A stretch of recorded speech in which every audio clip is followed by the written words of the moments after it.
here in the chapel, and for those of you who are watching on the TV channel, welcome as well. Tonight we have two speakers. First one, Don is going to talk about the trip that he and Joan had in Patagonia, and secondly, Carol Hatcher will be talking about her experiences in Costa Rica. And following each presentation, we'll have time for some questions and responses. Going forward, we expect that most of the speakers will be asked to introduce themselves. This way it'll be more honest, and we'll save some time. So with that, we'll kick it off, and Don, you're first. Okay. I had a 10-minute introductory biography. Anyway, my name is Don Forester, and I'm happy to be here this evening. Talk to you about a trip that Joan and I took to the land of giants, Patagonia. Patagonia, I'll just give you a map here to show you where it is. It's in the bottom third of South America.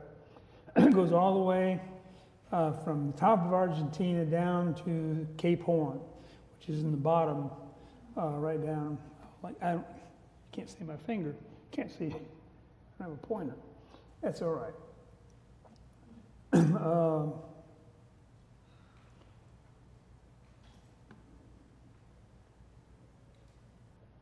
Before we got there, we took a short trip to kind of pull in to tow the last time we had a talk. We went to Easter Island as a pre-trip. This is an overseas adventure travel. It's a month long. We went over to Easter Island. And then at the end of the talk, which I won't show you, that is this part of it, was the Iguazu Falls, which is the largest waterfall in South America. This is a map of southern South America, and the part that's in kind of a beige or a brown is what we call it's what the subject of this talk is. It's where you find high mountains and also plateaus. This talk is called the Land of Giants. The reason I call it the Land of Giants is because there are in fact giants there.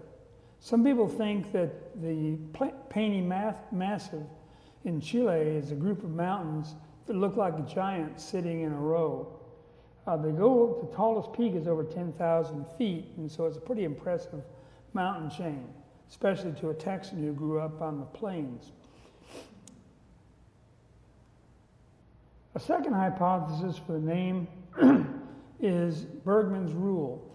It turns out that when the first Spanish conquistadors reached South America, they landed at Tierra del Fuego, and they were greeted begrudgingly by a group of natives. But these natives were giants.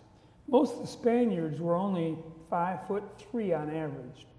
And now that seems small by our standards, but we eat a lot of good food these days. And it turns out, these people, the natives of Tierra del Fuego were up to 7 feet tall. So, that's quite a difference. You can imagine a 7-footer standing next to somebody who's 5'2". And so to them, it seemed like they were giants. This is just what the terrain looks like in the northern part of Tierra del Fuego. It's Joan and me standing beside a lake. The water itself is beautiful, and I'll show you a couple pictures of that in just a minute. In several of the pictures, you'll see something like this. It looks like a bunch of dead trees, and in fact, they are dead.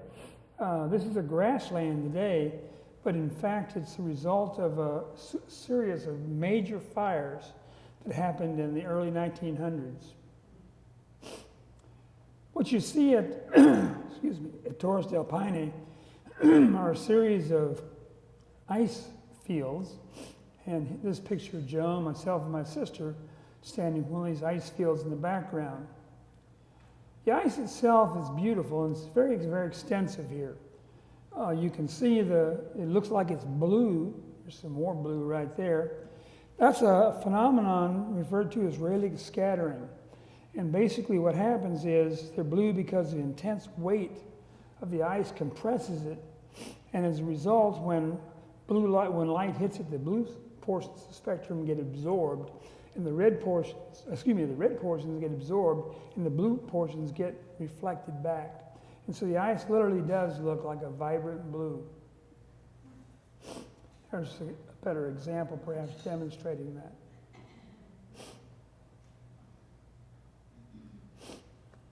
The water itself right here looks to be very kind of a milky blue itself, and as a result, it's a result of what's called glacial flour. What happens is ground up debris, feldspar and quartz and other kinds of pulverized bedrock particles get sort of suspended in the water and give it an illusion of being blue. It's very beautiful, and it stays that way all the time. Patagonia is also a place of wind. And I can tell you this, and you won't believe me unless you've been in a place of similar ilk. This is a picture of Joan coming across a small suspension bridge, which I was never certain was going to stay up. I guess it should have been confident since it's been there for a while. But you can see her hair blowing. She literally had to hold on to keep from flying off that thing. The winds were, 20, 25 miles an hour. It's not uncommon to have winds up to 37, 40 miles per hour. If you see the small map right here, you can see the red lines, and it represents where the air currents are. And you can see that the wind hits South America, and there's really nothing to stop it until it hits the Andes Mountains. And so as a result, it's always windy there. Patagonia is just a windy place. The vegetation in Patagonia is sparse but beautiful. You see here some typical flowers, and those were pea flowers. And, lots of interesting insects. This is a white-breasted or white-tailed bumblebee, very docile, preoccupied with gathering nectar. Birds are numerous. I had a number of pictures of birds, but they just didn't turn out as well, so I didn't bother to put them in. But this one was particularly interesting. These are rheas. And rheas are basically ostrich-like animals. They stand about this high, and they run around in small bands. And another group of animals that are very, very well known from this area are the South American camelids. Camelids are members of the camel family, and there are 4 of them in the Andes. There's the guanaco and the vicuna. I should have an tilde over it, but it doesn't. So these guanaco and the vicuna are basically naturally occurring species today. They're wild. The other 2, the llama and the alpaca, are essentially domesticated, and they don't occur in the wild anymore. Here's a picture of guanaco, a couple of them. One's resting and the other's standing up, looking out over the grasslands in front of the mountain chain. Here's a guanaco eating this little bowl-like thing here. Next to it is a dust bathing spot. They come in, they lay down, and they roll around and get the dust on them to get rid of ectoparasites. There are fences in this part of the country. All this is ranch land, and so they have fences to control the movement of animals, but the guanaco have no trouble with it. They jump it with the greatest of ease. Here's a guanaco standing up. just being observant. You can tell a guanaco from the fact that it has a black face. The rest of these species that we'll see have no black face. Sometimes guanacos are killed by mountain lions. We didn't see a mountain lion in person, and I didn't know whether I was disappointed or relieved. But this one had been predated upon probably a week earlier.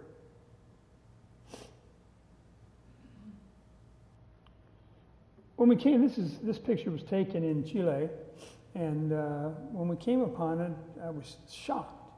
That flag is reminiscent of the Texas flag. I spent most of my formative years in Texas, and Texas flag has got a blue field, but it goes all the way to the bottom and has a single star in the center of it. But I thought, what is a Texas flag doing here?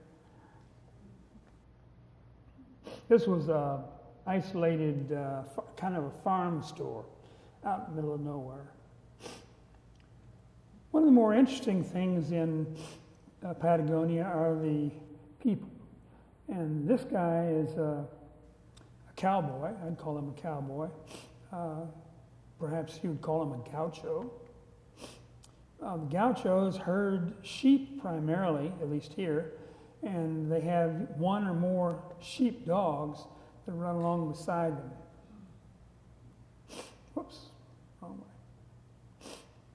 Here's another gaucho helping to herd sheep.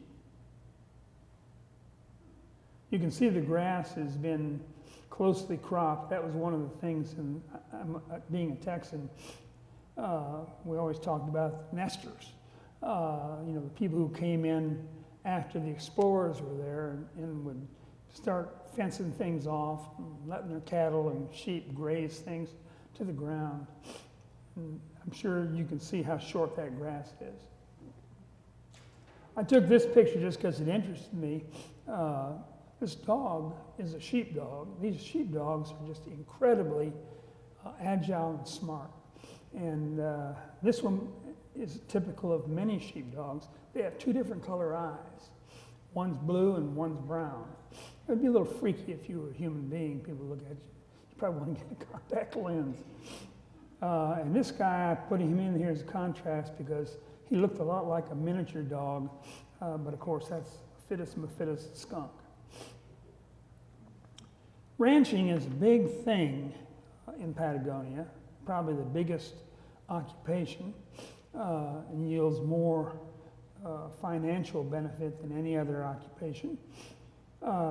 These sheep ranches are pretty large, and of course we had to tour one. You can see the way what they're doing here is they're dipping the sheep. They let them swim through a thing with pesticides, treated water, and then they dunk them under. Sheep comes out and they don't like it too much, but they're quickly relieved of that coat once it dries. While we were there, we participated in a number of barbecues. This is a sheep barbecue. It might be actually a cabrito, a little goat. But my wife could not resist the temptation of eating a sheep testes. Made me very nervous, but she said it tasted, what do you say, like chicken.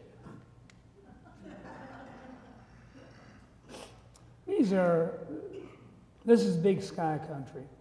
Wyoming, I wasn't saying that, but the skies are beautiful every night. And finally, after touring the upper part of the peninsula, we went down to the bottom of it. And this is the capital of Argentina, capital of Tierra del Fuego. It's referred to as Ushuaia. And you look at that word, I don't know how they get Ushuaia out of there, but they do. Must be a part of an Indian name. This is standing at Ushuaia and looking out at the mountains. These mountains are 10 to 15,000 feet high, and they're literally beautiful. You can see they're snow-capped. We decided that we wanted to take a spin out to the very tip of South America. And so here's Joan standing on an ice field as we get ready to go out to the Tierra del Fuego. We're standing here right at, this is literally El Mundo, the end of the earth, fin de El Mundo. It's got a lot of vegetation, but it's all very low growing, but very interesting, lots of lichens and sedges. Saw a few penguins.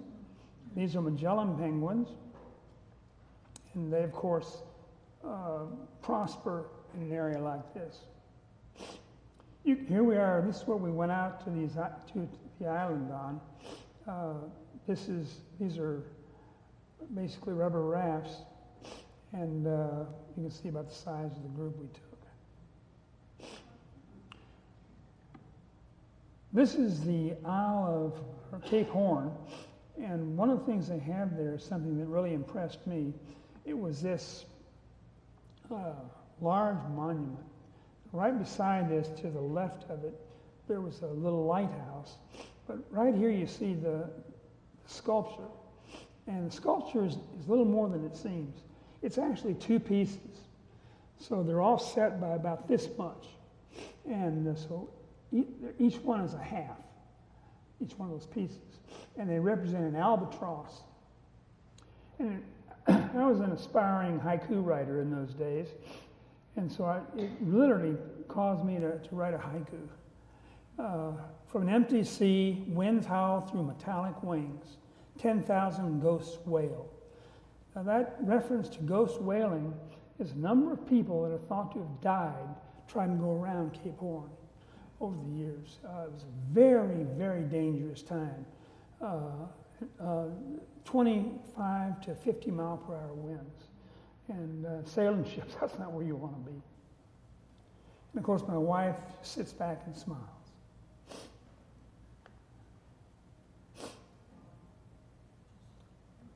So that's all I have to say. If you've got any questions, I'll try to answer them.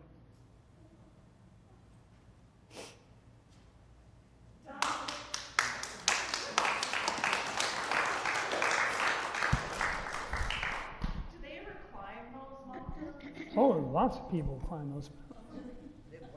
Yeah, they're very tall and very challenging. Any other questions?